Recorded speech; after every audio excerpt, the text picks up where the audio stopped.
Hey everybody, welcome to the Jim Masters Show live entertainment lifestyle variety talk show series. How's everybody doing today? Hope you guys are doing well wherever you're watching all around the world. It's a pleasure to have you here. We love when you guys tune into our entertainment lifestyle variety talk show series where we're bringing back the lost art of conversation. What a busy day it has been. I just literally got off the air about 30 minutes ago, did about 5 radio show episodes. Then we had a TV shoot, planning for our TV shoot that's happening in Fort Lauderdale, Florida next week. We just got back from Dallas, Texas at a TV shoot. It's been a little busy around here.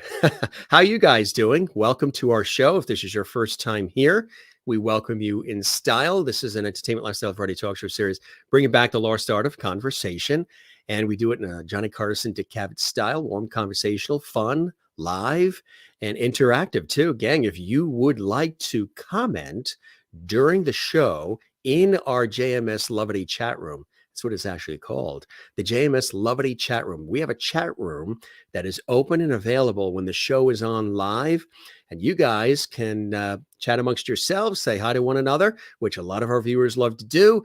And sometimes we might even sprinkle a couple of your comments on the screen as well.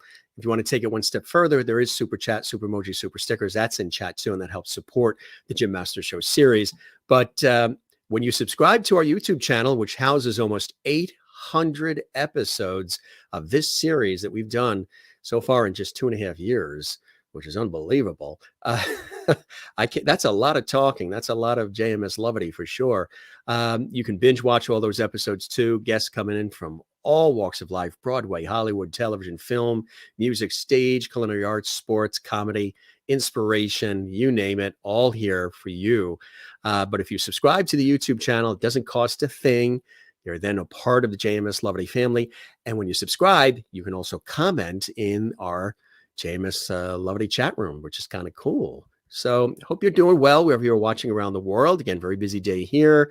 Thanks for watching. Thanks for all of the great comments on Instagram, Twitter, Facebook. You guys have been very, very passionate about our series and all the private messages. And sometimes it's tough to keep up with all the messages too. We try to respond as quickly as we can, but thank you for them. We really, really sincerely appreciate the enthusiasm for this series, which has been and continues to be extraordinary. It just has exceeded my expectations. We started it during the pandemic, and people have said, Jim, are you going to just do it during the pandemic? And I said, no, as long as you guys are here, we'll keep broadcasting live around the world and celebrating life together. Speaking of that, we've got an amazing guest, John Rokosny. He's here, acclaimed producer, director, and writer.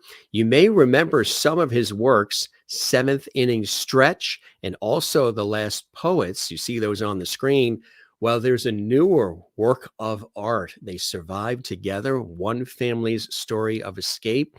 That is his film that has garnered Emmy consideration, awards, nominations, everything you can think of. Matter of fact, if you're talking about awards, look at all of these awards that this film has garnered. It's a very, very moving tale.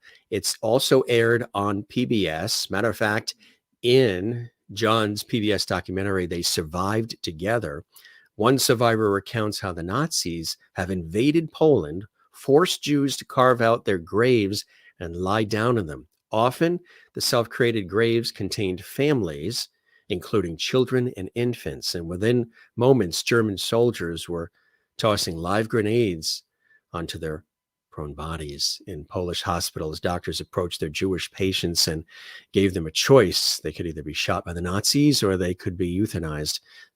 This is an extremely, incredibly moving film, gang.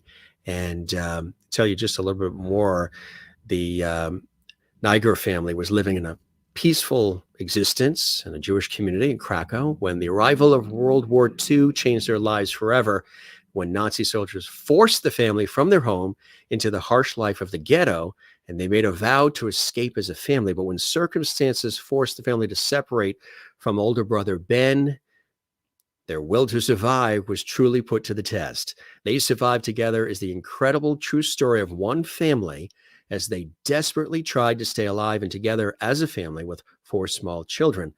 attempting to escape certain death at the hands of the Nazis. They're believed to be one of the only families to escape and survive as a family.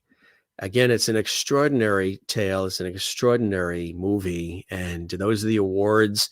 John is joining us here from New York, and it's a real pleasure. Here is an up close. You can actually get this. You can order this as a DVD as well, and we'll tell you how you can do that. We've got some behind the scenes photos of the making of this incredible documentary film. And also we have lots of clips and really cool things you're going to be moved by. But first, let me show you this very powerful trailer for They Survive Together to give you a little bit of an idea of what the film is about. And then we'll have John, the producer, writer, director extraordinaire. Again, he's an award-winning producer, director, and writer, joining us here on the show. It's an incredibly moving episode of the Jim Masters Show Live. And again, if you'd like to comment in the chat room, feel free. Don't forget to also give this episode a thumbs up and leave a comment on the actual YouTube channel underneath the episode as well. We would love that. Here is the trailer to They Survived Together. Enjoy.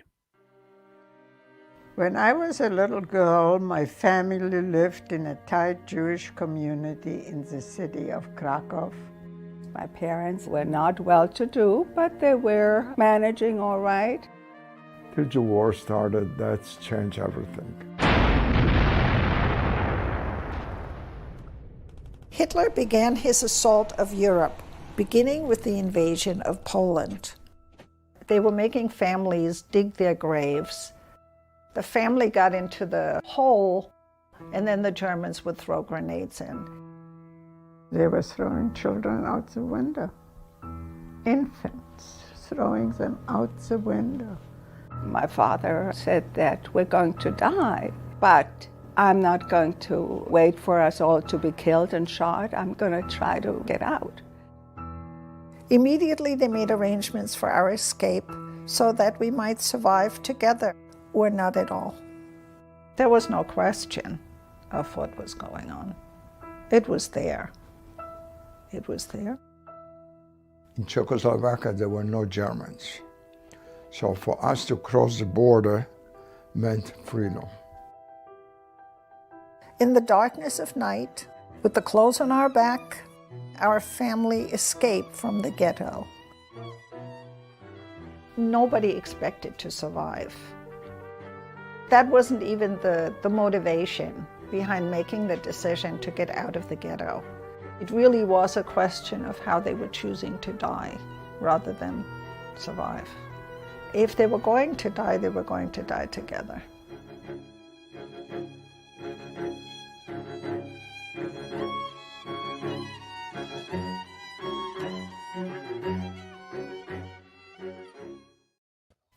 And we welcome our very special guests, the acclaimed award-winning producer, director, and writer, John Rokosny. John, thank you very much for joining us here on the show, and congratulations on a beautifully done film, but also the awards and accolades and the feedback I know have been extraordinary as people are truly moved as this story is told. Welcome to the Jim Masters Show.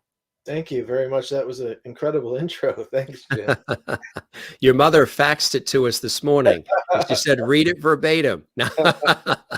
No, I like to do my research, and I'm a person, if you know our show and everything, I like to feel things. I'm an empathetic kind of guy. So this is very moving. This story has always been moving in various forms and different versions of the tales, but Yeah. What inspired you initially to invest the time and the resources, the blood, sweat, and tears, and even your own raw emotion into wanting to tell this story? My partner, Andrea Redmond, she's my life partner and my producing partner. When we were living in the East Village in Manhattan, we would go to this cafe called Angelina Cafe on Avenue A. It's really the Lower East Side. And we, it's a kind of place where everybody knows each other. People are regulars. They sit together, they talk together. And there was this woman there, an elderly woman, and I would say hello to her. We would, every time we saw her, we said hello. And one evening she said to Andrea and I have a children's book that I wrote, and I'd love you to see it. And we said, sure, bring a copy in, and we'd love to take a look at it. And a few months went past, and every time we saw each other, we'd go through the same thing. And one night we were having dinner, and she said, "I'm not leaving till you finish your dinner, and you're going to come over to my apartment, and you're going to read the book." And she had written this book called The Red Hat, and it was the story, her family story, um, told for her granddaughters. She gave the book as a gift for her granddaughter's bat mitzvah, Mm. and it was told. It was illustrated beautifully. It was told in a gentle way for a child to understand. But as we read the book, halfway through the book, my mouth dropped open. I was floored by the story. I knew right away that I knew what I was going to be doing for the next few years. I honestly did. I could see the whole thing playing out. Everything that we've gone through over these years, I could see it. The story was that good. It was that compelling. Of course, she elaborated more as we sat in her apartment in the evening, and we just knew we had to do it. So we started interviewing her, and eventually we asked if we could interview her siblings. It took that process was probably the longest process, was um meeting the rest of the family, getting them to trust us, so they would feel comfortable enough. Andriette's a really good interviewer. So once they met her and they were being interviewed by her, she really brought out the story. They felt comfortable telling the story, because a lot of times, and you'll hear a lot of people say it. My parent or grandparent was a survivor, but they never talked about it. But they were ready to talk about it, and you know, and it took us, like I said, it took us a while to gain the trust of the family, and eventually we started going to their family seders and Hanukkah parties, and bat mitzvahs, bar mitzvahs, all the traditional functions, and really became close to the family, and it became our passion. You know, it became our passion for several years to do this movie and to do it right. So how did the process actually begin? You have an idea and you start putting it down on paper, but then you got to really make it happen. You got to Yeah. fund it. You got to get all the people involved. And how did that come to be? That's a arduous process sometimes as well. People Well, investing in it, believing in it. we're lucky in that we are a self-contained crew. Andriette and I, we've been working together for many years. We have our own cameras and equipment, so we could go into their apartments and interview them without them feeling too much on the spot. It's just the two of us.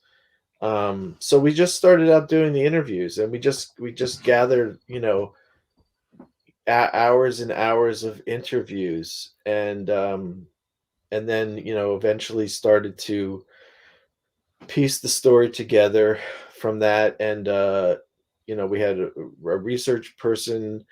uh Her name is Liza Denizio, and she was fantastic, gathering all the archival stuff that we needed.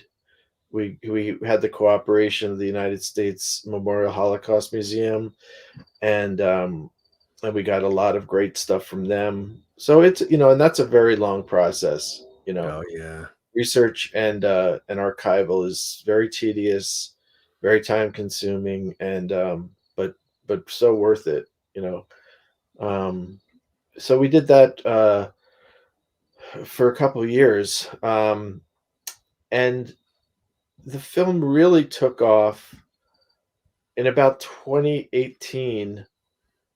Um, our we lost our editor, and so we sort of had to start from scratch, because when you lose Mm, an editor after the 2, editor, yeah. yeah, so they didn't have all the knowledge of the footage in their brain, and then you got to make a new one. So I was fortunate enough to my longtime friend, who I've known since we were 15 years old, a woman named Patty Schumann. She came on board as the editor, and we just that's when to me that's when the film started. She just took it. She took it on with so much passion, um, and so much intellect and energy. I always say there's 3 different kinds of editors. There's ones that work with their head, ones that work with their heart, and ones that work with their hands. And she works with all 3. Mm, which is rare Yeah, it's very combination. rare. It's very Yeah. rare. So that's, and then so yeah, and then we got the next thing we did was I called a friend of mine, this a gentleman named Tony Jabal, who's a very talented musician, and I said, Tony, would you like to do the music for this film?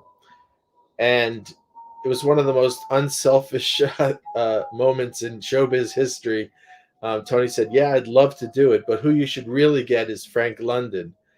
And I said, "Yeah, I'd love to get Frank London, but I don't know him." And Tony says, "Well, I do." And Frank is one of the premier Jewish musicians in the world. He has a group called the Klezmatics, and they're Grammy-winning musicians. They travel around the world. We met Frank in a cafe in the East Village. I told him the story. He said, "I'm in." I told him what we needed, what kind of music we were looking for. I got home and I had 3 demos sent to me. Ready to go. And I was like, my God, this is perfect. So the music is always, we're musicians, Andrea and I are musicians. So music is very important. And Yeah. so Oh, yeah. that was another boost for us is getting the music. Nothing like good underscoring. Oh, Yeah. yeah. So, yeah. So, and then the money thing is a whole other issue. That's a whole other, because you did a GoFundMe too, didn't you, for part of this? We did a GoFundMe, and it was wonderful. So many friends and family and people contributed, but the bulk of it was from family foundations, that we were lucky enough to be introduced to, and who thought the project was important enough to donate to and to invest their money in. So we were very fortunate to get the budget we needed. So it tells the story of the Nigers, the Jewish Polish family, who actually made it out alive and intact. Um, Yeah. and that's extraordinary, huh? Yeah, they were told by the Jewish museum, who had collected many, many stories of survivors, thousands, and they said, we've never heard one story where a family escaped and survived, with 4 small children. Right. That was the thing, is that they did this with a 3-year-old baby, a 5-year-old, a 7-year-old, and a 12-year-old. I say it's hard enough to go on a family trip to the amusement park with, With but that crowd. Yeah. but to get into the bottom of a vegetable cart in the middle of the night this was during the liquidation of Krakow. They had survived the whole time in the Krakow ghetto. This is the final liquidation, and they knew they had to get out. There were only a few hundred Jews left at that time, from starting out at thousands, tens of thousands, down to couple hundred, and they knew they had to get out, and they did. Yeah. And we don't try to hide that in the, it's right in the title. They survived together. We know that, going in, there's no mystery in this, but the story of the unity and the courage and what they had to go through to get it to eventually get to freedom is remarkable. Did you have to travel to Europe for this, to Poland and other places? No, no, we didn't. would have been nice, but you know, we you know, we're working with elderly people, and just felt, like we could just get the stories by interviewing them, and and use the archival footage to tell the story. Right, exactly. Yeah. What was it like telling the story? I'm sure it had to be very emotional. It had to be, there are points where you're kind of like just pausing and, your heart skips a beat or two. It totally, when we're doing the interviews, and Andret's doing the interview, and I'm sitting off to the side with headphones on Hmm. listening, and when you have headphones on, it's that much more potent, when Yeah. you hear it's right in your head. And Yeah. uh and I just kept thinking to myself, my God, this is unbelievable, and there is a lot of emotion. There's a lot of very upsetting emotion. I mean, they were children when they went through this, and it leaves a scar for life, but they had each other, and they remained the best of friends. It was really inspiring, to witness this. We go out to lunch. One of them would say, "Let's go meet at a diner for lunch." We go there, and they'd all be there. It's like the Right. whole gang was there. A whole bit. Right. Huh? Most families, their siblings get together once a year. They all lived on the east side of Manhattan, and every time we saw them, they were all there. So it was quite wonderful to experience that.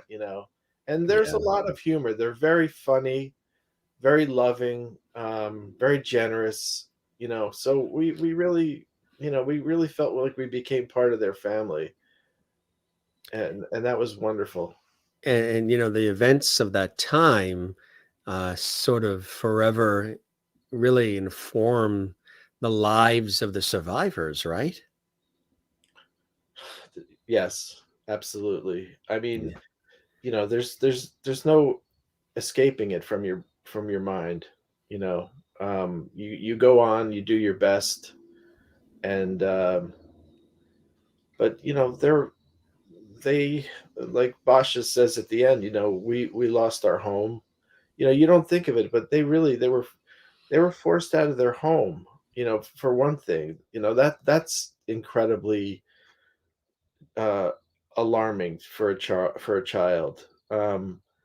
Their language, everything had to be changed. I mean, and they were on the run, and then had to find a home, and eventually they went to Germany, actually, after the war, and got educated. It was part of the deal that the Germans would educate the Jews, so they went to university in Munich.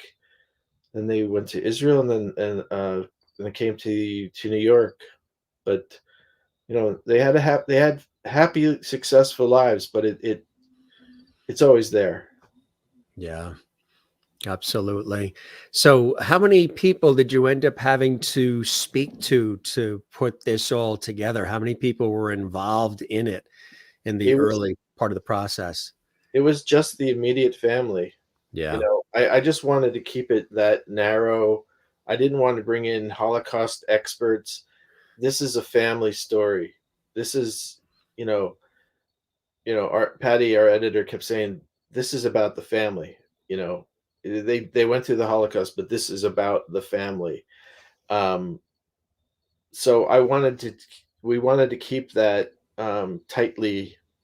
So it's just the five siblings. Yeah. That's it. You know, I would imagine it must have been very emotional for them as well to recall and allow memories and details to resurface, some that might have been suppressed over the years. Let's move forward. Now we have to stop and relive some of it through the telling of the tales, which can be cathartic and therapeutic as well, because it's inspiring others to remind us to never let anything like this happen again in our lifetime and subsequent lifetimes of others, generations. but I'm sure it must have been emotional for them as well.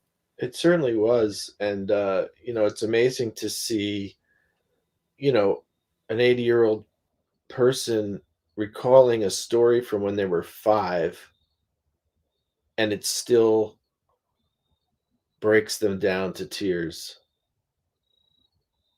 It's just, yeah, you feel it when you're in the room with them, and when you're interviewing them, you stop and you feel it. It's it's Yeah. the Holocaust itself is just, every time I think about it, or Yeah. Yeah. it's like, how the hell did this go on? Exactly. Right. Exactly. But 100%. our movie is uplifting because it's a story of courage, of resilience, and of Survival and family unity, really. So it does leave you with a good feeling, if that is possible. we have some videos to show as well, gang, but we also have some terrific stills. Maybe as we show them, you can do a little narration. This is Ben, right? That's Ben. Yes, he's the son, the only son, with 4 sisters. He's a wonderful man. He's just turned 91. Um, he went on to do amazing things in his life. He It was an inventor. He's an engineer. He was basically illiterate until the time he was like in his late teens or early 20s. His sisters, because of what happened, he couldn't finish school, and then he went straight to Israel and joined the Israeli army. So, but his sister made him go to school. She said, "You have to go to engineering school."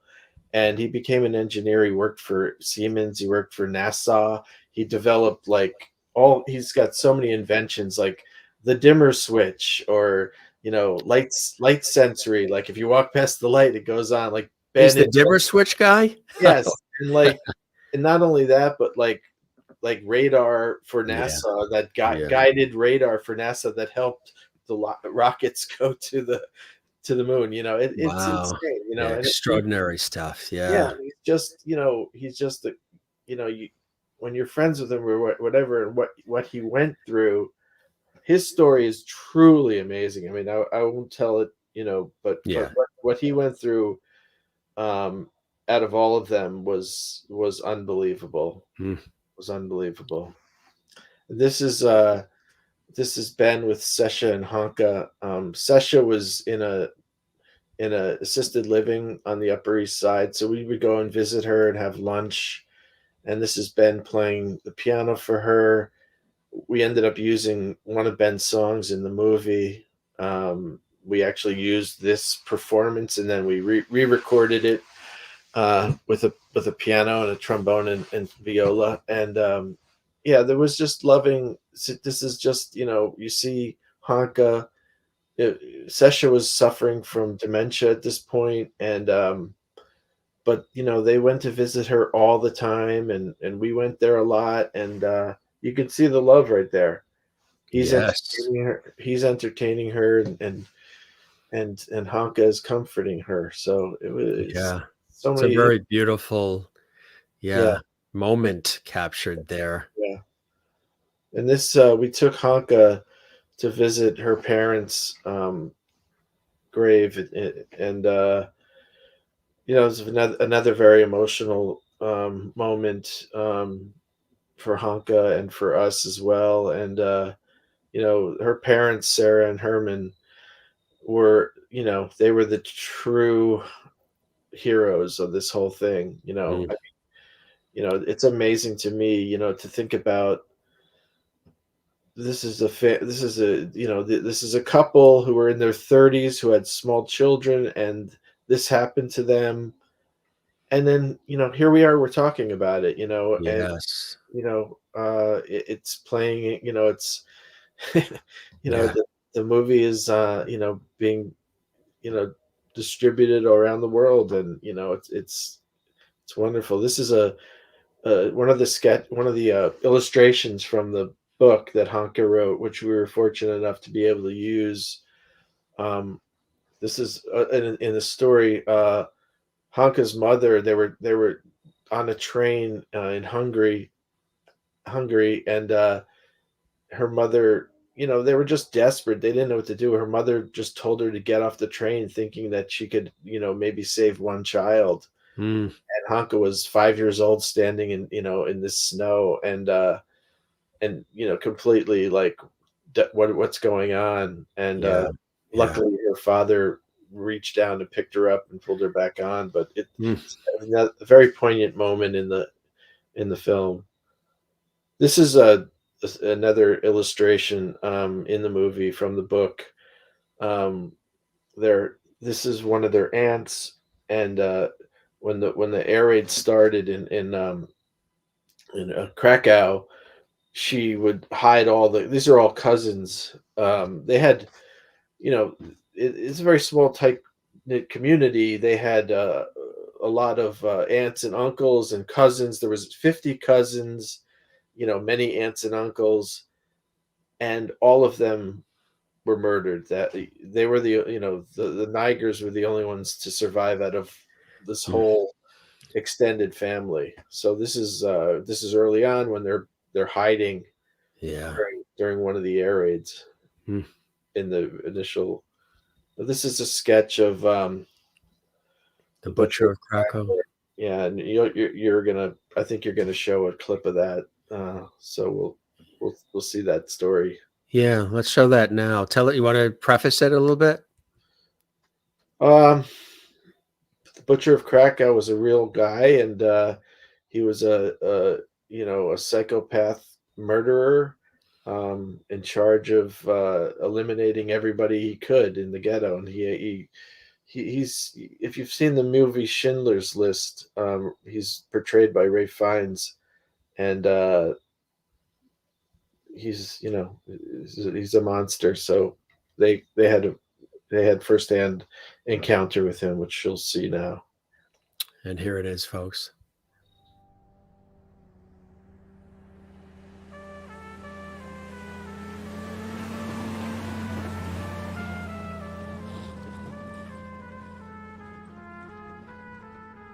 A truck came to the front of our house, and some soldiers jumped out, and there was the butcher of Krakow among them. His specialty, shoot little children. He was a murderer, incredible.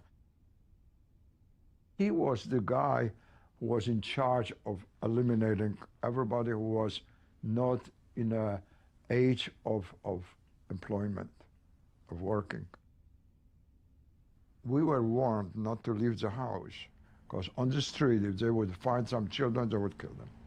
So they came, we heard the truck stopping in front of our house, and the door was closed, we shut off the light, we were sitting quietly.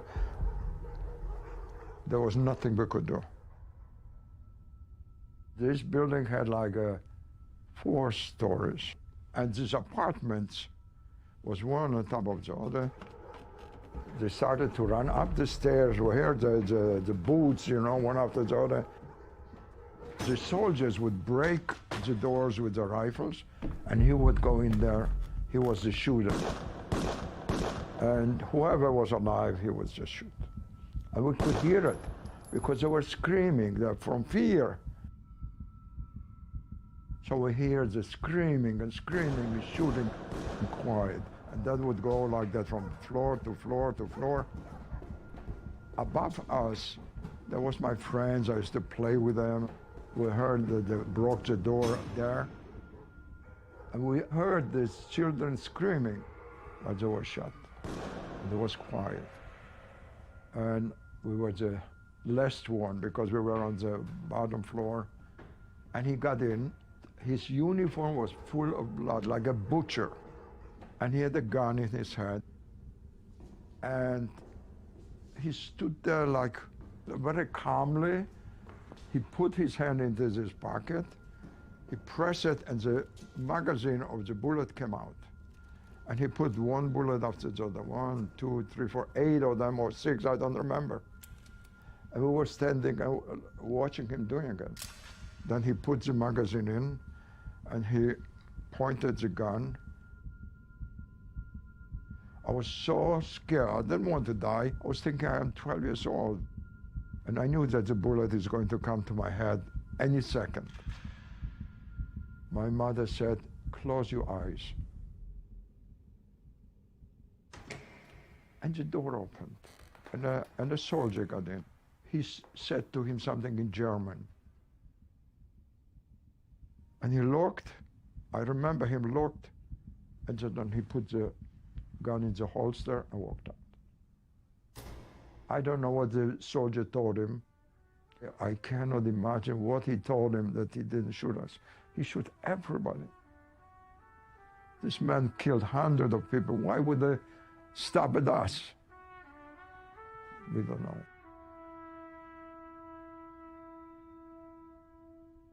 Then the German decided to eliminate the ghetto altogether. It was the end of Jewish life in Krakow. That is incredibly powerful and incredibly moving. Yeah. What a great, telling from his point of view of that story. It's so raw with emotion. It's very potent. Yeah. That I thought I'd mention the drawing of the Butcher of Krakow is done by Brian Dursey, who is a guy I've known since grammar school. Really? And yep, that one.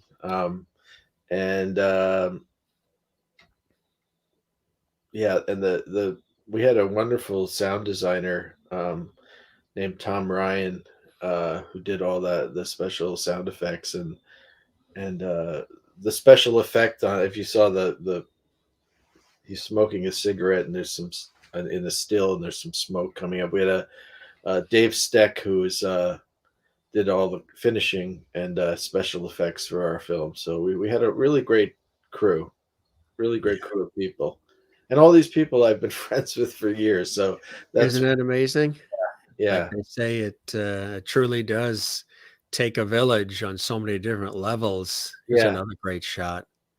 Yeah, this was we found this in the archives, and this one was just so perfect.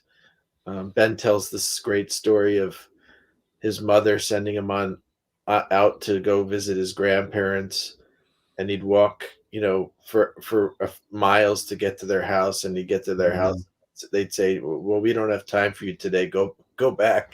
And he'd walk back. Yeah.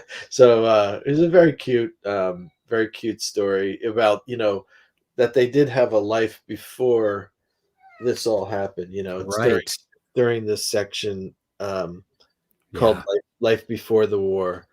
So, it's a very touching moment, and we ended up using it on the cover of the DVD and the poster. This is the sketch of, this is the illustration of the farmer who helped them. I'm sorry, my cat is now on the desk. The cat's, we'll have to bring him on. Yeah. This is the sketch, the illustration of the farmer who came in the middle of the night and helped the Nigers escape in his cart. It's very, a very poignant moment in the film, and a very, very brave man. All along they were helped by people who risked their lives, to help them escape. The whole journey was done by the help of other people, the kindness of other people. Not only kindness, but risking their lives. This is when they first escaped, and they made it across the border, and they were walking from the Czech border, and they had to walk, through snow and hills and bury themselves in snow and Nazi guards came around. You know, it was an incredible journey. But you can see in this illustration, the small child who was 3 is being carried in a knapsack by her father, and yeah, so it's just Kind of kind of reminds us of what we're seeing going on in Ukraine a little bit too. totally. And when that happened, I just Flashback time, yeah. we were doing screenings of the film, and the first time I saw our film again after Ukraine started, it was like, wow, this is it. This is what they're going through. It's funny how history starts to try to repeat itself on different levels. Yes, it's that's why Telling these stories is important. exactly. We have to keep telling them. There's the phrase, never forget, and it's used a lot, but it's really important, that Absolutely. we don't Yeah. forget this. And these are people, these are just everyday people, and I think that's why Ukraine hit us all, because we saw ourselves, in them. Right. I know that one of the things that's important to you and everybody involved, with this production, the goal is to share the story as widely as possible so it'll never be forgotten. So, because Yeah. so many younger people know nothing about the Holocaust. Yes. So this family survival story will help them learn, right? Tell Yes. us about that. Yeah, I mean, and that was one of our motivating forces from the beginning, that we wanted this to be an educational piece, and we're really going after libraries and schools and Jewish institutions, and you know and distributing the film as widely as possible to that sector, so kids can watch this, and our story is different because it really focuses on a family, so you can really, people can relate to it. People can relate to it. I lost your sound, Jim. Is the cat making some noise back there? Is the cat getting rambunctious? He's getting rambunctious. Wait, let's give him his moment. Yeah, I heard that. Look at that. Tell us who we have. It's Morris the cat from the Morris the Cat commercials This is from Francis. 9 Lives. Who do we have here? Francis, he's my partner. A very happy partner, huh? He's his own boss. He must be union. Yeah. He says, I'm not doing this for nothing.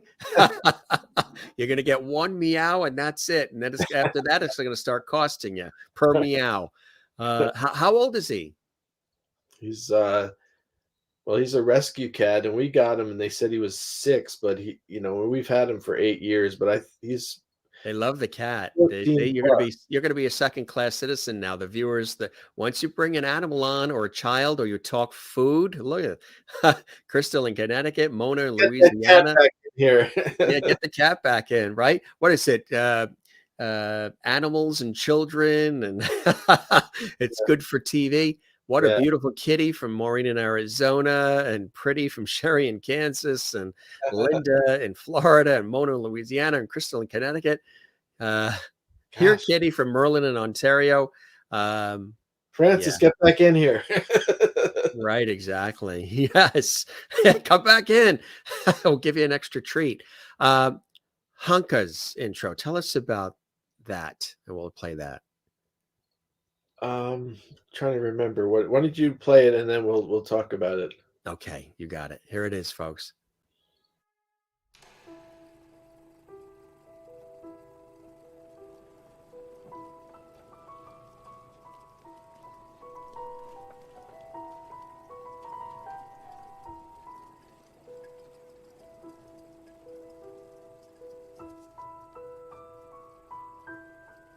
When I was a little girl, my family lived in a tight Jewish community in the city of Krakow.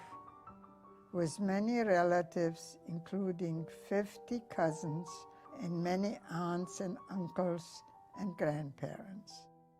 The Red Hat is a book my sister Hanka wrote, and it describes my sister's experiences as a small Jewish girl in Poland and our family's struggles and miraculous escape from the ghetto and the Nazis.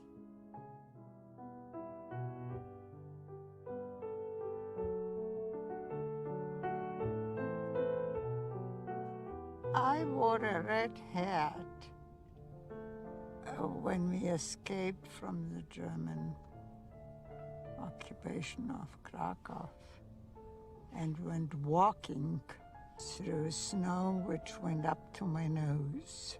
But I had my red hat. It was like something that kept me safe.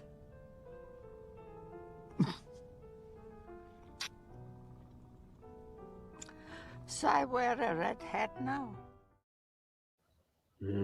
Yeah, so you can Very see powerful.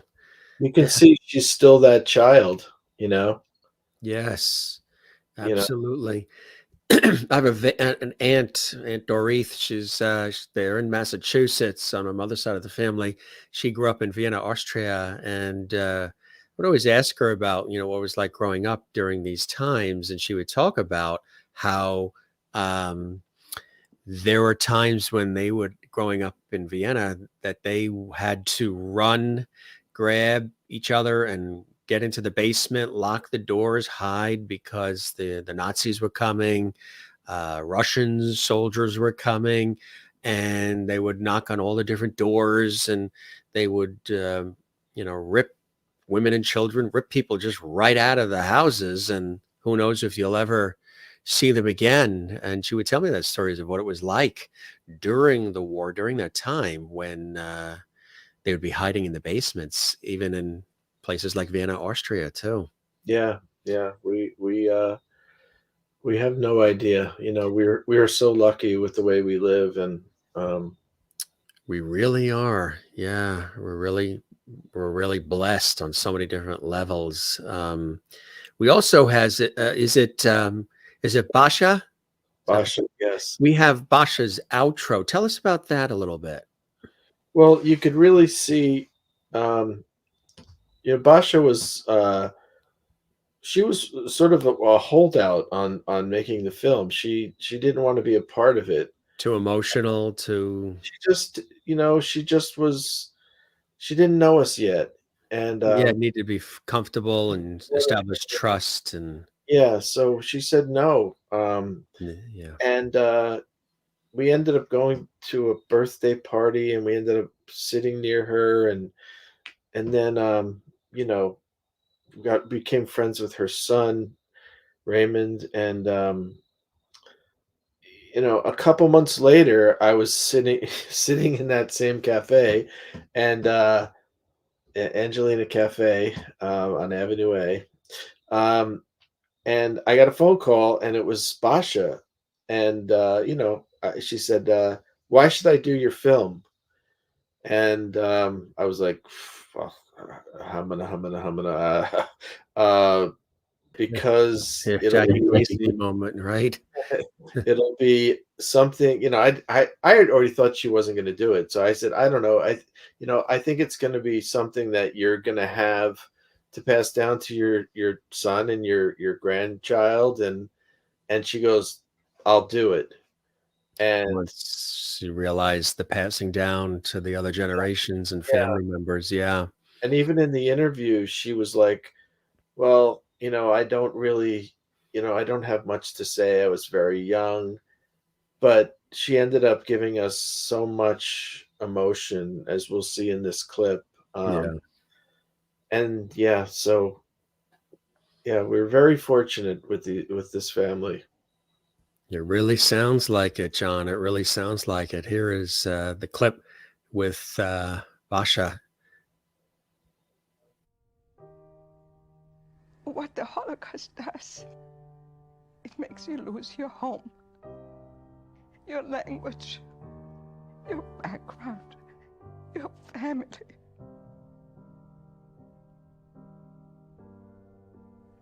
You're never at home again. All your life, you look for it somewhere, someplace, with somebody. But this is what it's been like for me.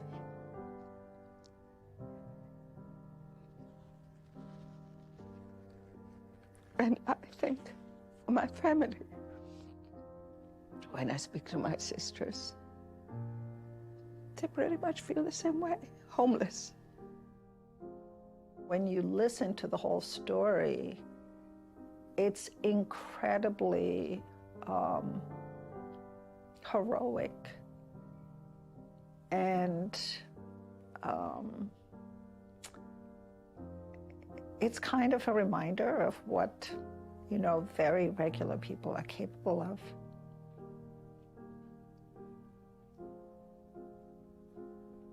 Under horrendous circumstances. When I really think about them being young people in their 30s with 4 small children going through something that cannot be described. It is death on every corner. Wherever you go, wherever you turn, you could be killed, shot, gassed, or found out who you are. It's a sense of awe that I have. My parents, I think they were the ones who performed miracles. We're here.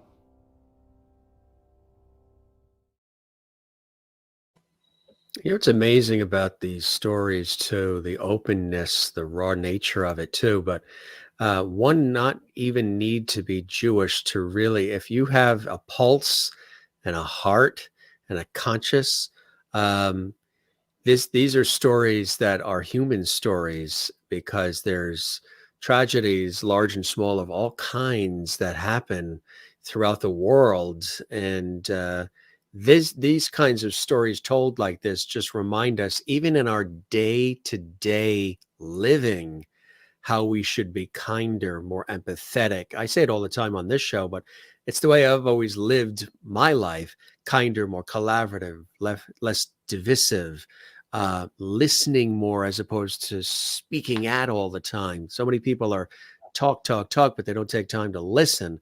And empathy and kindness and all of that, you know, a society that's filled with that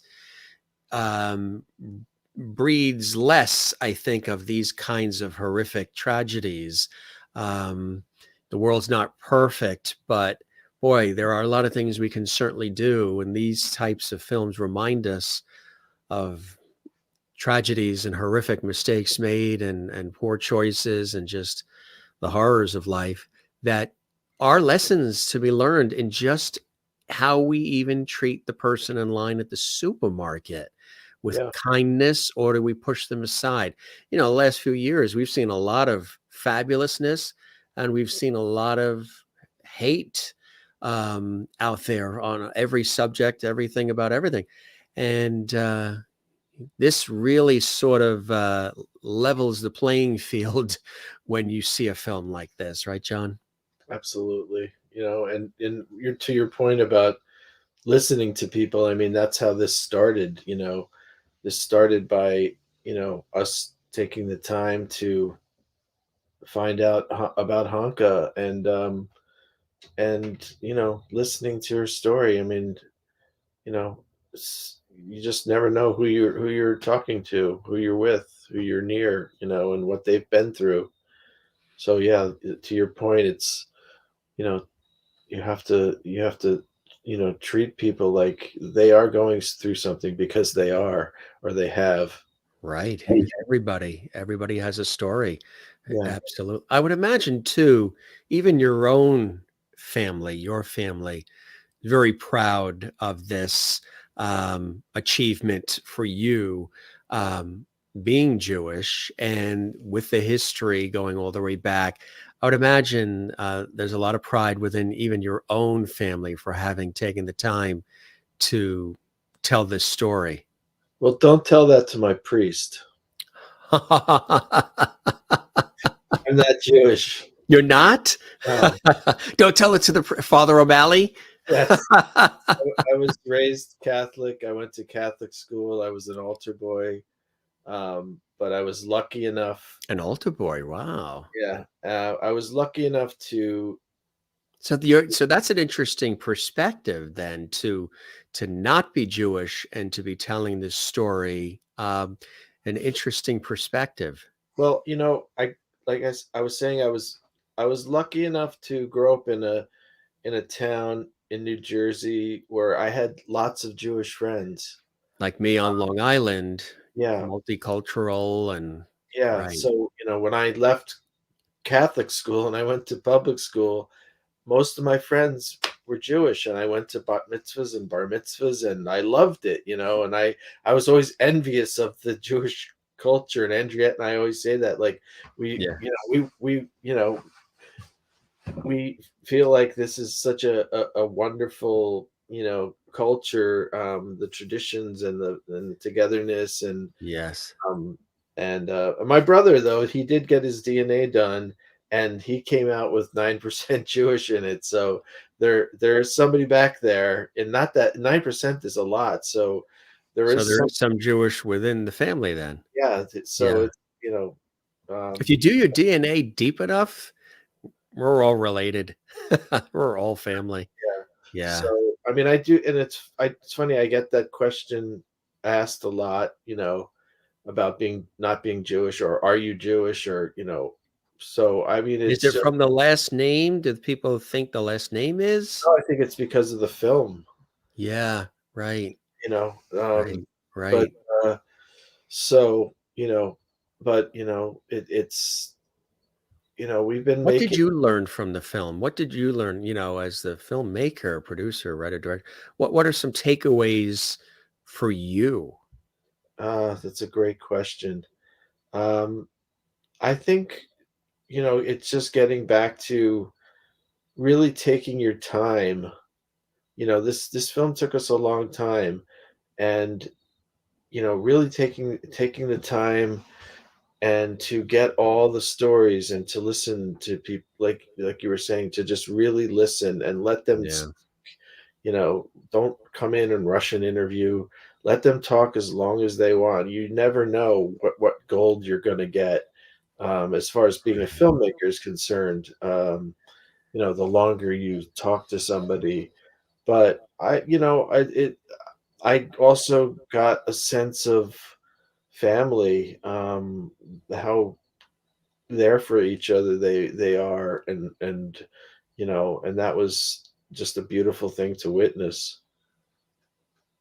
They can get this on Amazon, right? Yeah, we've got the link right there. Yeah, you can.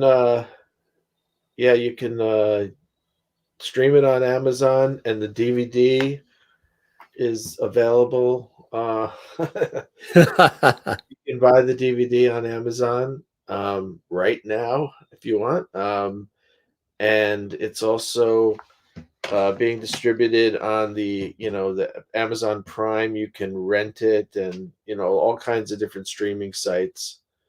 And it's aired on PBS as well, which is exciting. Yeah, and we also did a soundtrack to the film. So the wonderful Frank London, his music, and many other musicians who are fantastic, recorded by our incredible engineer Roman Clune. There's a lot of great musicians on here, and it was one of the funnest parts for me, because we love music. Also, I want to mention the artwork, which I absolutely love, was done by another good friend of ours, Jeff Green, fantastic designer and artist. And also on this record, there's a song by Andriette, my partner's group, Avon Fair. It's the only song who were guests on our show. Yeah, on the Jim Masters show.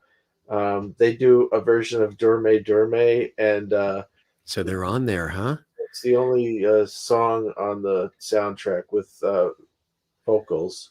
Everything else is instrumental. So this is also available on Bandcamp and streaming. But we're trying to get this. We're trying to get this DVD into libraries, into Jewish institutions, any kind of institute, any kind of art center in your town, any kind of school.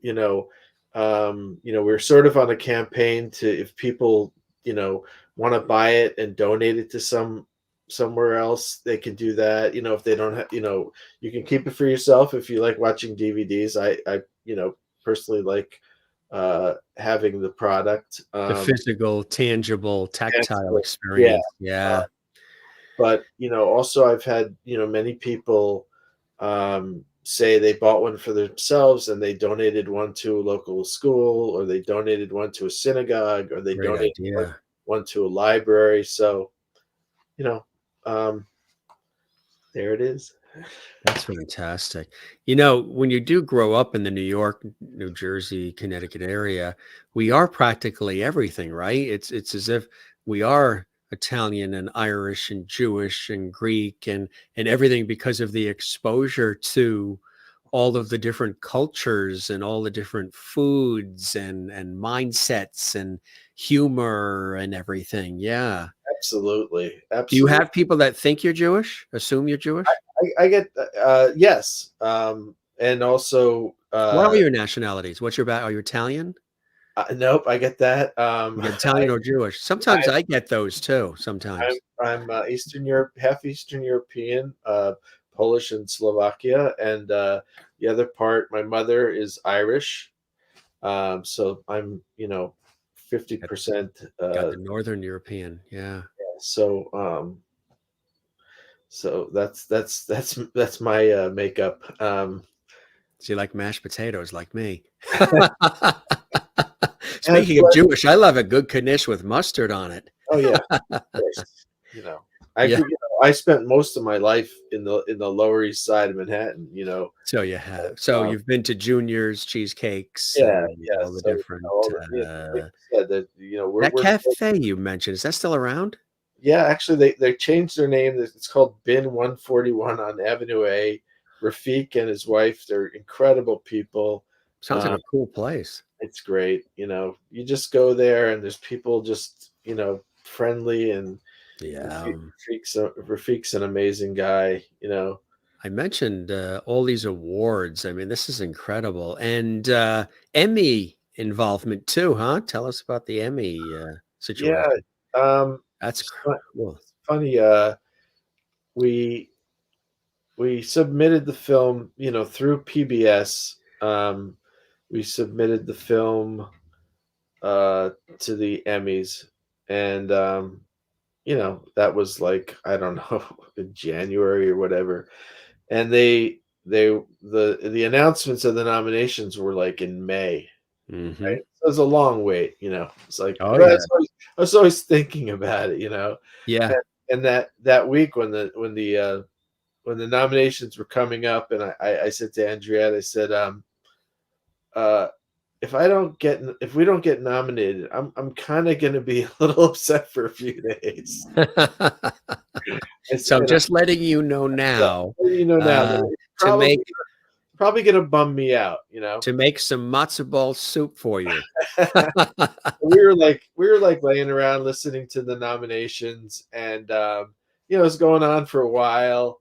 It was live on I can't remember who was doing it, NJ Burkett or one of those. From Channel 7 Eyewitness News. Yeah. And because he's the like the president of he's the host of the Emmy New York chapter of the Emmys. Yeah. Exactly. So, and then it was like a lot of categories were going by, and we started to like talk and sort of lose track of where we were in the list, and all of a sudden we didn't even hear the category. We just heard They Survived Together, and I was like, oh my God, what did he just yeah. So it was quite a special moment, I have to say. I can imagine. Yeah. So to get like I said, to start out where this story started out and where we started out with the film, and then to have an Emmy nomination, just it's just it's been an amazing journey, Yeah.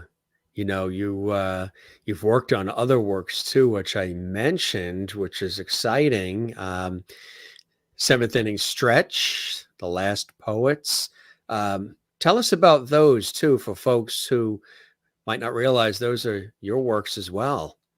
Seventh Inning Stretch we did for ESPN. Yeah. My friend Pat Denizio, the late singer of the Smithereens, Oh yeah. had this idea of trying to become the oldest player in minor league baseball, and Yeah. they went on this journey. And we had incredible. It's a really fun film. It's got rock stars and baseball stars, and there's lots with Bruce Springsteen in it. We went to Bruce's house, and we filmed a catch um, with Bruce and Pat in Bruce's Wow. backyard having a baseball catch, and How cool is that, huh? Bruce was fantastic. I always say to people, Bruce was exactly like you expect Bruce to be. Yes. We were setting up, and he's sitting there with his guitar while we're setting up, and he's like, "This land is your land, this land." He's like, we're all nervous and setting up, and he's just, And he just starts belting it out. yeah, and it was fun. It was a lot of fun. And The Last Poets, um, that was they're an interesting group. They're really the godfathers of rap music. They came up in Harlem in the '60s, and they're very, connected, very conscious lyrics connected to the civil rights movement and the Black Panthers, and they're really the first people to do poetry to beats in the '60s, and very poignant stuff. So those are two very interesting um, films to work on. Yeah, really cool. And you also have something that's coming up. We actually have a sort of like a preview trailer here. So this is sort of exclusive. This is Dear Miriam. Tell us about this that you're working on. This is our new film. It's called Dear Miriam. It's the art and survival of David Friedman. David Friedman was a renowned artist in Berlin, and his story is like a timeline of the 20th century. He was in World War I as a sketch artist.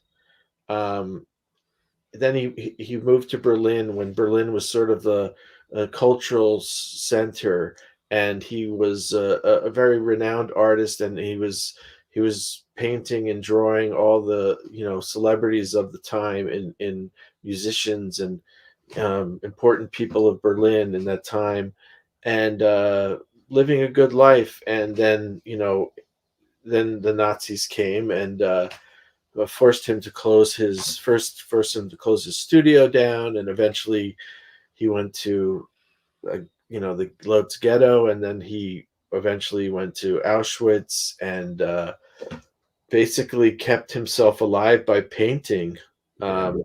He was painting for provisions. He would paint portraits of the German guards, and he'd get extra food for his family, and basically kept him alive and through the war. And then he came to America to pursue the American dream, and became a commercial artist, painting large billboards. And it's an incredible story. Cool stuff. Yeah. Another wonderful story of somebody who went through hell but kept himself together by You art. like telling these stories, don't you? You like telling stories of triumph, survival, overcoming obstacles and things that happen to us in life that either we've created for ourselves or just the world has come at us. You seem to really like shining the light on the underdog, Well, those who don't get the light shining on them, which is a beautiful thing. My background, I started out working for a company, Doug Wyles Productions, and we did public service announcements. And PSAs, yeah. yeah, you remember radio and television. We did Yeah. hundreds and hundreds of PSAs for different charities, Yeah. celebrities, and so everything has always been charity, always been cause related. You know, Projects. for Yeah. projects, and so that was really a guiding post for me. To work, to be fortunate to work in that environment, and Yeah. to I started out as a production assistant for 4 years, and then was fortunate enough that Doug Wyles mentored me and made me a director and then a producer, and just threw me into the fire. You're right in. Yeah, so it's been so yeah, a lot of what we've done in our career has been For the good of others, yeah, we do. which is a beautiful way to be expressing your art, huh? Yeah, exactly. Yeah, it's a beautiful way to be doing that. Let's take a look at that clip. This is sort of exclusive, folks, here. Dear Miriam, this is the trailer that we have here that John has generously shared with us. We'll take a look, and then we'll be back right here on the Jim Masters Show.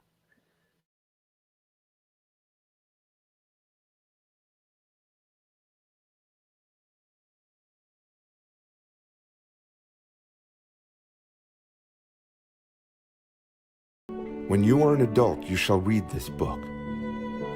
When I returned to Prague in mid-June of 1945, after my liberation from 3.5 years of incarceration, I felt miserable emotionally. How could I possibly not think of my wife and child, whom I had to leave behind in a hospital in Lodz ghetto? Wherever I went, sat, or stood, they were by my side in spirit. I went to all the apartments we had lived in, to all the benches in the parks, and on the river promenades of Prague. I cried bitterly over the irretrievable loss. Miriam Friedman's father left her a legacy, a vast collection of his paintings and a written diary expressing his love for his family and detailing his incredible journey through the horrors of the Holocaust. His flourishing career was cut short when Hitler rose to power. Europe plunged into a Second World War. Friedman and his family were deported to the Lodz ghetto. Friedman sketched portraits of the leaders in exchange for provisions to keep his family alive. As the Lodz ghetto was liquidated, Friedman was separated from his wife and daughter. He was sent to Auschwitz. Prisoners were dying all around him. In desperation, he created makeshift paints and brushes and began to paint across a barracks wall. The Nazi SS officers, impressed with David's talent, decided to let him live. But what good did this do? Reality caught up with me and demanded its rights.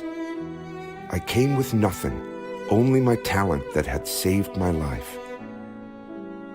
I had to think of building a new life for myself. David Friedman's life story reads like an historical timeline of the 20th century. From the trenches of World War I to the cultural center of Berlin in the 1920s and 30s. From Holocaust survivor to immigrant, rebuilding his broken life in pursuit of the American dream. Armed with a diary and his paints, David fought through it all with his imagination and a creative spirit to not only survive, but to thrive.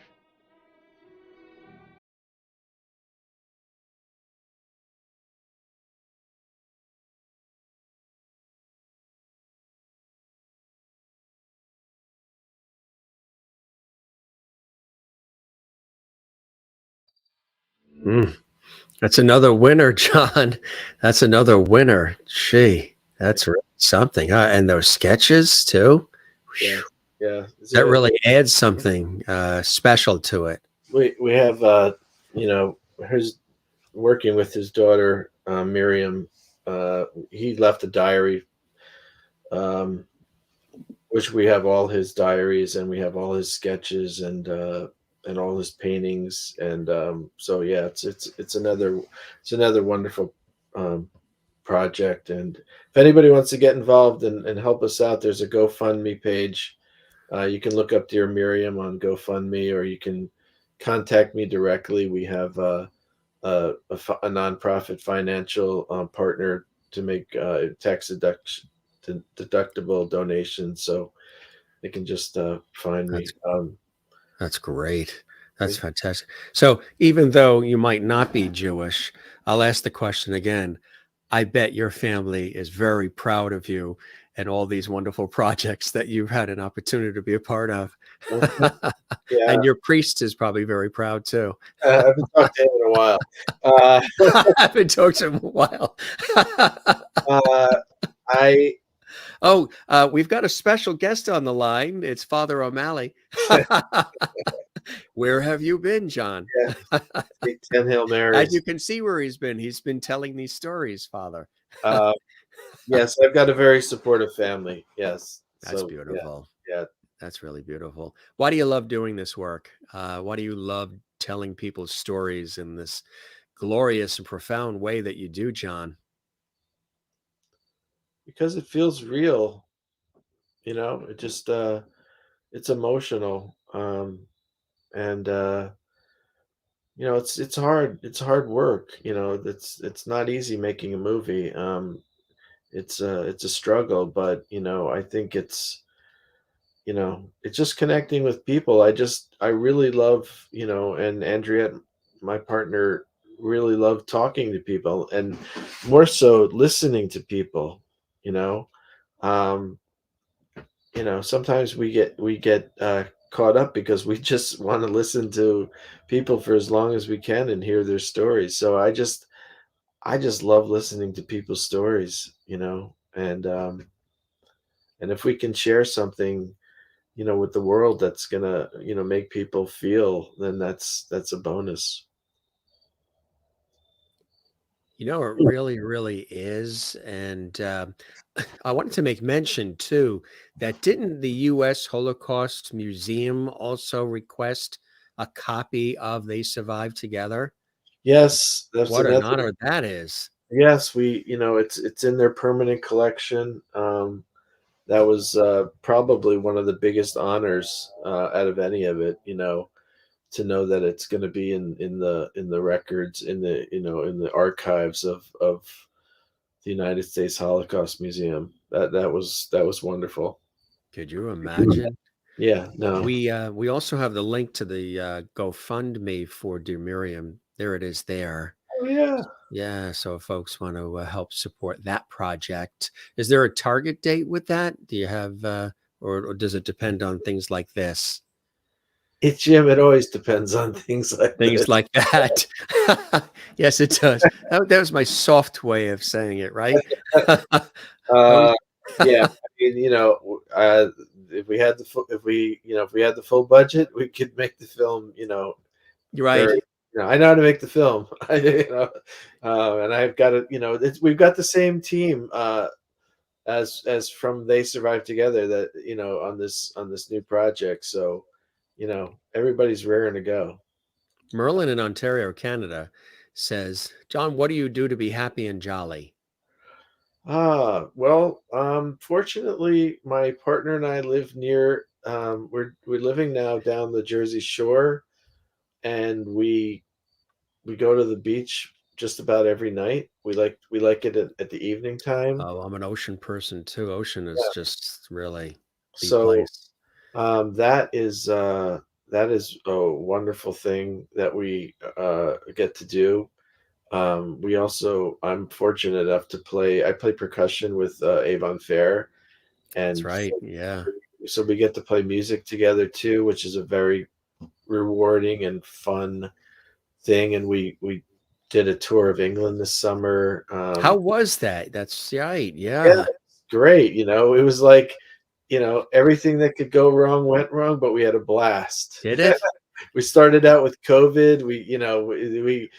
There was Everybody got it?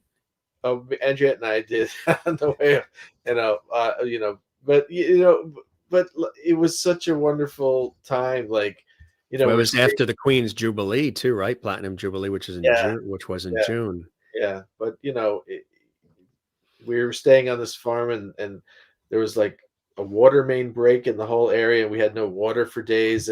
But Oh, like I said, it was so long since, from COVID of being able to do that. We go every summer, but we couldn't for 2 years, and so whatever happened was, we were like, this is great. what parts of England did you visit? We were in Northern or We mostly stay in the southwest. yeah, Yeah. beautiful. Really Yeah. nice. What are some other cool things you have coming up, John, that you're excited Um, about? Basically, doing screenings for They Survive Together. People can order screenings, from to have in their libraries or their, whatever, their schools or synagogues. You could find all that information on my website, theysurvivetogetherfilm.com. Yeah, just doing promo. I love doing promo. So yeah, just spend a lot of time just, raising the money. Also, I should mention, I have wonderful co-producers who help with in that end. Terry Stone was one of my co-producers on They Survived Together and on Dear Miriam, and another one of my dear old friends from 7th grade, David Sherwin, another co-producer. So yeah, I've been Liza Denizio, who I mentioned, is the daughter of Pat Denizio from the Smithereens. So it's a family group that we have. Family group. Yeah. You know who was watching along, who usually pops into us the latter part of the show, completely moved and touched by it all.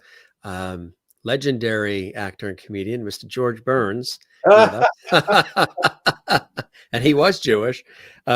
He sends his best, and he said, you knocked it out of the park with that film, and he was totally touched and moved, so much so that he had to put his martini down. It's usually down there, and he had to light up another cigar, which he has right there. There he is. I just saw this clip of him on Carson, and he's smoking a cigar, and Yeah. Carson says to him, how many cigars do you smoke a day? And he says, I smoke between 15 and 20 cigars a day.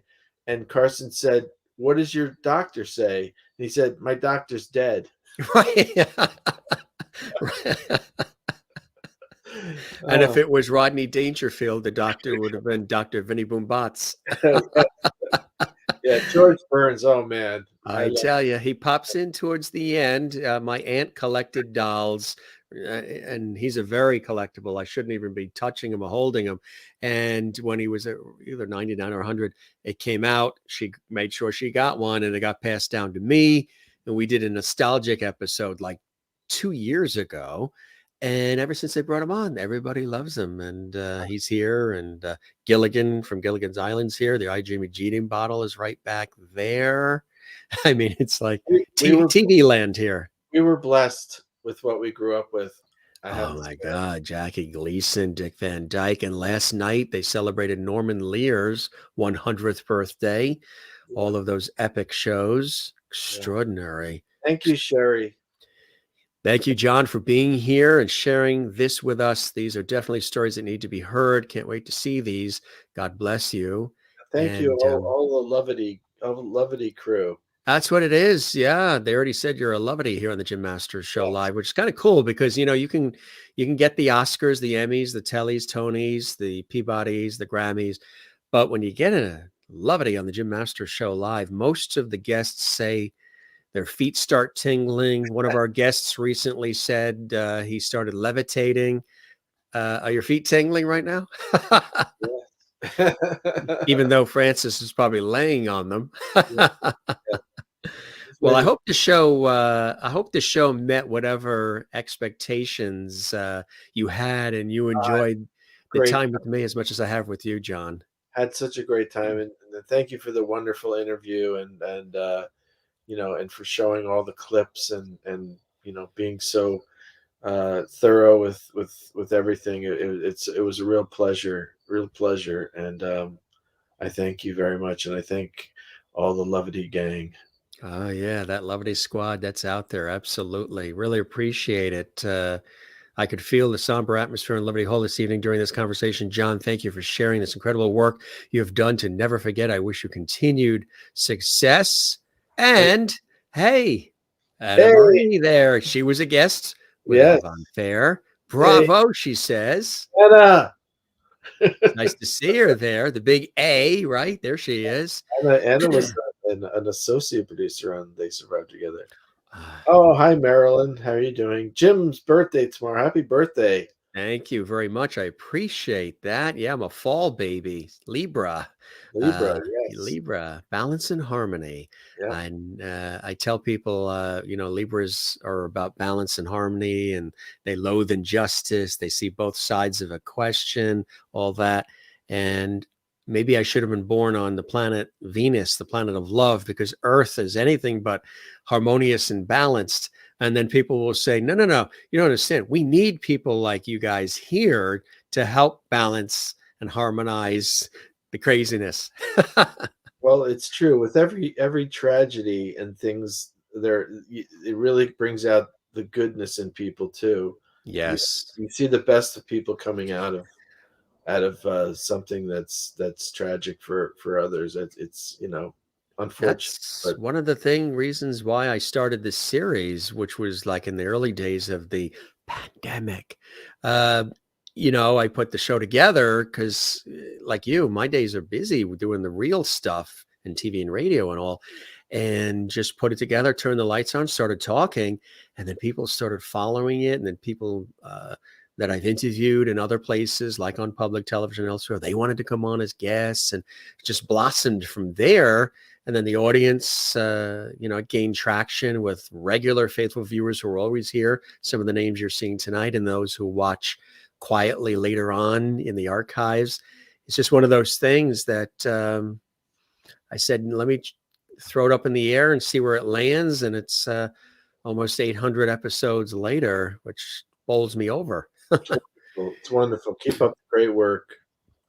Oh, I appreciate that. Yeah, definitely spread the word. Let everybody know about our series, and have fun binge watching a lot of the other episodes. The Avon Fair episode, gang, they performed live for us too. You can see it archived on our YouTube channel. We'll have the ladies back too, and we'll have John back.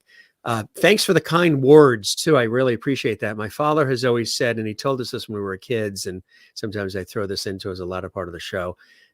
Jim, whenever anybody says something kind or nice to you, ask them to please put it in writing and address it management. Hey, my mom is calling. Your mom's calling.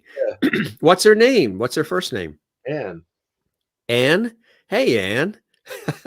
Mom, I'm doing an interview. You're on with Jim Masters. She says she's watching it. She's watching. Hey, Anne. She's 94. God bless. She's 94. Wow. Only 2 years younger than the Queen. That's amazing. Yeah. She God bless her, huh? You did well, Anne. You did well. She's a big fan of art and music, and she let all our kids kind of explore what they wanted to explore. So yes, right. My parents too, both, they have done that. They allowed us to go explore and see what we want to do with guidance and support and love, but go and see what really speaks to your heart. And you and I are blessed. We're doing work that really speaks to the essence of who we are and that we love, right? That inspires others. Yes. Tough to beat that. Definitely. Tough to beat that. John, my friend, thanks for being with us. Appreciate you joining us, spending all this time. We chatted for an hour and a half, and it never feels like that. The guests say it just feels, sometimes when you come on shows, you're on for 10 minutes, keep it moving, folks. But I like to have conversations like Cavett and Carson did, and, spread it out a little bit, and guests can stay on as long as they want. And how's Francis doing? He's probably waiting for food. Yeah, I don't doubt it. Going to hear some scratching at the door soon. This was really, really cool. Crystal Nolan in Connecticut says, thank you, John, for sharing your powerful and moving stories. Wish you the best of luck in all you do. God bless you. Thank you, Crystal. Thank you for the great comments. And Crystal, thank you for that birthday package you sent. We went to the P.O. box and we retrieved it today. And thanks to those of you who've sent in cards too. Very kind of you. And Terry Ann 58 says, love you all. Right back at you, Terry Ann, and everybody commenting, watching. John, the best. Let's stay in touch, and we'll chat again soon. We're here in the tri-state area, so hopefully we'll break bread at some point in person too. That would be kind of cool.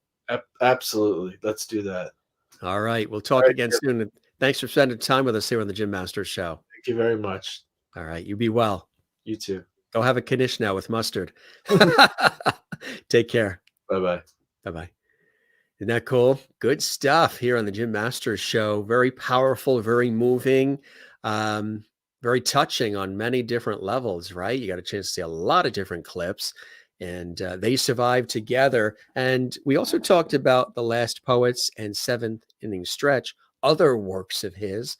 And you also got a chance to see a preview of Dear Miriam, which was really, really incredible. If you didn't see, if you joined us late and you didn't see the clip, the trailer that we showed for They Survived Together, we showed it at the top of the show. Just rewatch this episode and you'll get a chance to see it, which is cool. Thank you very much. We appreciate that. Jen, the birthday is tomorrow. I appreciate that. September baby. And we're going to have a beautiful day tomorrow. Appreciate that for the birthday wishes, Jen. So kind of you. And thanks to those of you, we've been getting all these cards and packages, and I really appreciate that. You never have to do that, but it's very kindly and lovingly accepted. And I really appreciate it very much. All your birthday love, gang. That's so nice. Thank you, Mona in Louisiana. Appreciate that very, very much. And Sherry Larson, thank you as well. Appreciate that. Beautiful wishes from our lovely viewers. Very kind, very nice. You know how to make a guy blush. You guys know how to make a guy blush. Thank you for that. I want to show you one more time. Here's the DVD, They Survived Together. Here is where you can order it online right there. Very nice. You got that. Very powerful. We showed you little snippets here on the Jim Masters Show.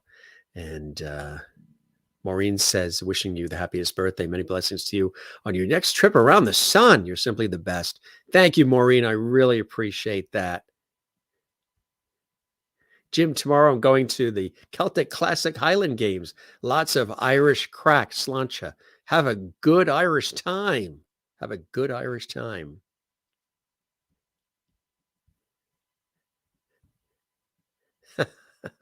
Flip a coin, Merlin, up there in Ontario. Flip a coin, see where it lands, heads or tails. You guys are great. Thanks for being with us. This was really a lovely episode, to say the least. Really, really cool stuff, and a pleasure having you here. If you haven't subscribed to our YouTube channel, the Jim Masters Show is on our YouTube channel, Jim Masters TV. All you have to do is click that red button you see right there. You know, when you subscribe to our YouTube channel, there's no cost. And make sure you click the notification bell so you never miss any of our episodes that we have. And if you enjoyed this, if you were touched, moved, entertained by this episode or any of the episodes we bring you, as you guys know, this is an entertainment lifestyle variety talk show series where every show is something different, unique, something for everybody. Sometimes we're laughing all the time. Sometimes we're moved and touched. Sometimes we're entertained. Sometimes all of the above. And sometimes anything happens, anything goes with our pop-up shows and more. But there's always something for everybody here on our entertainment lifestyle variety talk show series. Give us a thumbs up if you enjoyed it. That really helps us get the word out. The YouTube algorithm really loves when you do that. So do we. And leave a comment on our YouTube channel for us as well. If you were touched by this episode or just enjoyed it, learned something, or you just stopped by to say hi, well, hi. Leave a comment on the YouTube channel for us as well. And we really appreciate that. You guys are fantastic. Thank you, Sherry. I appreciate that. Sherry's in our corner. Appreciate that. Absolutely, Terry Ann. Nice to see you, Terry Ann. 58 Mapes. We've missed you. And it's so nice to see you back here in Lovely Hall with all of us. Terry Ann is here. We love it. You blew out 67 candles 2 weeks ago and you're still recovering. We'll send you some air all the way to Arizona, along with the Lovity. Good stuff. All right, gang. This was a terrific episode, as they all are when you're here with us. Whether you're watching live or you're watching this Memorex, perhaps watching this later on, we're glad that you enjoy these episodes. Let us know. Drop us a note. You can find me on Twitter, Instagram, and Facebook at Jim Masters TV. Our YouTube channel is Jim Masters TV as well. Subscribe, like, share, comment, all the rest. And yeah, thanks. Appreciate all the lovity here and taking a look at one of these great comments coming up. Coming up on Sunday, we've got a very special guest coming to us from England. This is a really cool show. This will be on at 3 p.m. Eastern, noon Pacific, which will be 8 p.m. in the UK and Ireland. Coming to us direct from England. Probably ever wonder what happened to 90s pop star from the very popular group Yell, Daniel James. He was a Simon Cowell protege, singer and actor. He's got what is going to be a very moving, funny, and he gets emotional too, an emotional episode of the Jim Masters Show.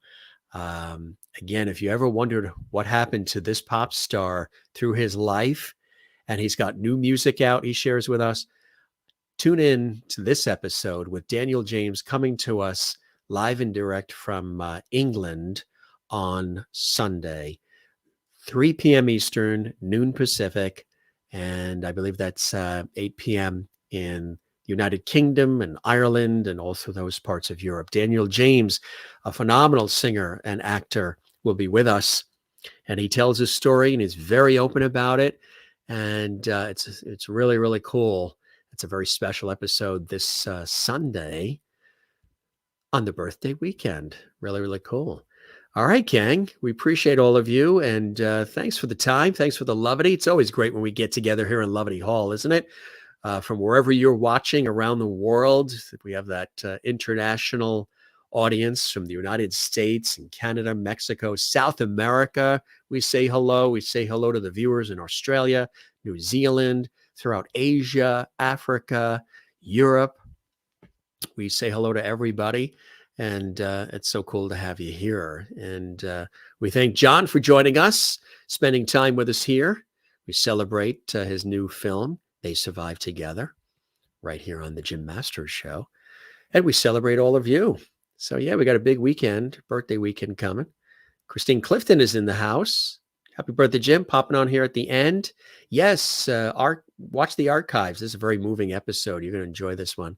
Hope you received my birthday card, P.O. Box. Yes, we did. And thank you very much. We haven't opened anything yet. We're going to open it tomorrow on the actual birthday. Everything that's come in from family and friends and colleagues and our fabulous viewers, lovities. Thank you very much, Christine Clifton and Kathleen, too. Thank you for another great show. You enjoyed listening. Perfect. That is exactly what we like to hear. Gang, be well. Take care of yourselves, all right? We always say, Love one another, take care of one another, be good to one another, and don't forget to love yourself and be good to yourself. That is so crucially important.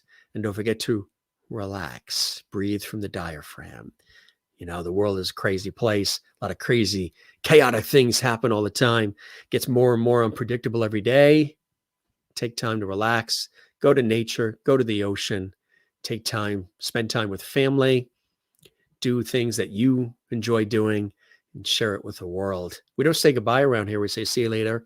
Ciao, cheers, shalom, sayonara, hasta la vista. What else do we say? Moi loop, slancha, cheers, and all the rest.